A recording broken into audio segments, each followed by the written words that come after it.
sensibiliser les personnes, que ce soit les professionnels ou les particuliers, on a choisi de les faire vivre dans la peau d'un 10 l'espace de quelques minutes pour qu'ils mesurent par justement une expérience personnelle l'impact que ces troubles peuvent générer en termes d'entrave sur des gestes de la vie quotidienne, sur la compréhension d'un texte en particulier. Beaucoup de personnes ayant des troubles 10, des fois ne le savent pas, ou la personne sent un trouble, sa famille quand c'est un enfant sent un trouble, mais ne sait pas exactement de quoi il s'agit. Et puis même des fois lorsque le diagnostic est posé par un médecin ou un neurologue ou un neuropédiatre,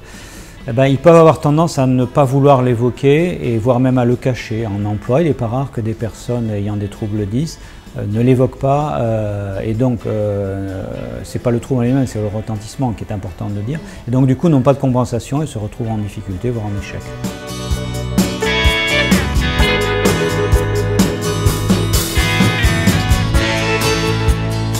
Ça demandait en fait beaucoup d'efforts,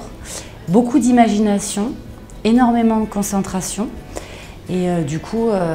une grande fatigabilité en fait, parce que ça demande, on se crispe beaucoup du fait de devoir se concentrer et on se concentre tellement sur ce qu'on fait qu'on en oublie le reste. Par exemple pour une dictée, on se concentre tellement sur le fait de vouloir être sur les lignes et que nos lettres soient lisibles que c'est vrai que l'orthographe elle vient au deuxième plan